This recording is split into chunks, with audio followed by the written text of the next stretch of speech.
दो दोस्तों की कहानी। मौत एक ऐसी मंजिल है जहां पहुंचकर सारे गिले शिकवे मिट जाते हैं। ये दास्तान दो दोस्तों के बीच दुश्मनी की है, जहां मौत की भविष्यवाणी का डर जबरदस्त बदलाव लाता है। जय और वीर दोनों के बीच बचपन से ही गहरी दोस्ती थी। दोनों की दोस्ती व्यापारिक साझेदारी तक पहुंच चुकी थी। वीर अक्सर अपने काम में लापरवाही करता था, लेकिन जय उसकी हरकतों को नजरअंदाज करता रहता।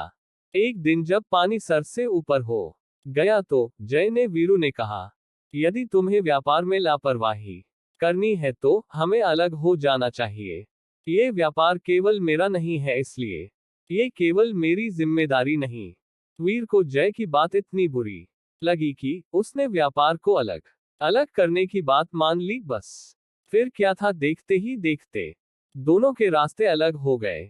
जय काफी मेहनती था, इसलिए उसे वीर से अलग होने से कोई खास फर्क नहीं पड़ा। वहीं दूसरी ओर वीर की जिंदगी बदतर होने लगी। जय के बिना वह व्यापार चलाने में असमर्थ था। बहुत जल्द इसका एहसास वीर को हो गया। कुछ ही सालों में जय की मेहनत ने असर दिखाना शुरू किया और उसका व्यापार दोगुनी तेजी से बढ़ने लगा, जिसका पता चलते ही वीर के कलेजे में सांप लौटने लगे। वह मन ही मन ईर्ष्या भाव से जलने लगा। उसे जय की तरक्की देखकर घुटन होने लगी। तभी उसने तय किया कि वह अपने दोस्त को जान से मार देगा।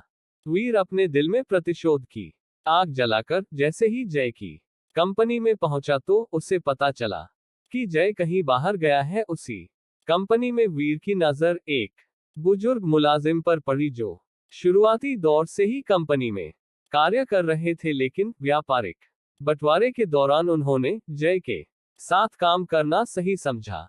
वीर उनके पास पहुंचकर धमकी भरे अंदाज में जय को मारने की बात कहता है। वीर के बात सुनकर बुजुर्ग कर्मचारी हंसने लगते हैं। उन्हें हंसते देख वीर को ताज्जुब होता है। वह उनके हंसने की वजह पूछता है।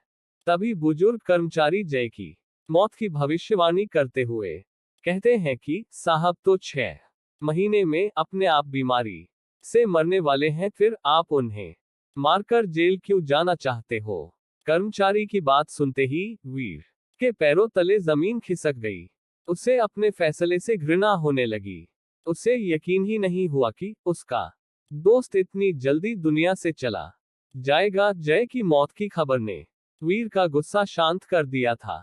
वह अपनी नम आंखों से बुजुर्ग व्यक्ति से हाथ जोड़कर माफी मांगते हुए कहता है कि जय को मेरे बारे में मत बताना, उसे दुख होगा।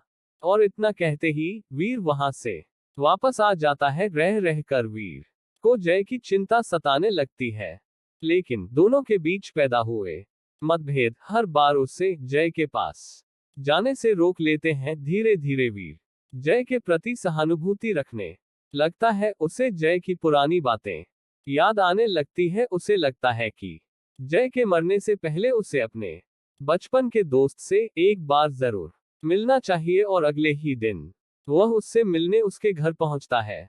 वीर को अपने सामने देखकर जय खुश हो जाता है और उसे बैठने को कहता है। जय के सामान्य बर्ताव को देखकर वीर सोच में पड़ जाता है। उसे लगता है जय को अपनी मौत के बारे में नहीं पता, इसलिए वह जय से उसकी बीमारी के बारे में कुछ नहीं पूछता। जय इतने सालों बाद अपने दोस्त से मिलकर बहुत खुश था। दोनों पुरानी बातें करके अपनी यादें ताजा करते हैं और कुछ देर बाद वीर वापस आ जाता है। जय से मिलकर वीर को बहुत अच्छा लगता है। धीरे धीरे गुजरते वक्त के साथ जय की मौत का दिन भी आ जाता है। वीर सारा दिन अपने दोस्त की मृत्यु के गम में दुखी बैठा रो रहा होता है, और जैसे ही रात होती है वह अपने दोस्त के घर पहुंच जाता है। वहां उसे जय मस्ती के मूड में नजर आता है। वह जय से पूछता है, तुम्हें इतनी गंभीर बीमारी है, फिर भी तुम्हें कोई चिंता नहीं। वीर की बात सुनकर जय जोर जोर से हंसने लगता है और हंसते हुए कहता है, तुम पागल हो जो अच्छे भले व्यक्ति को बीमार कह रहे हो।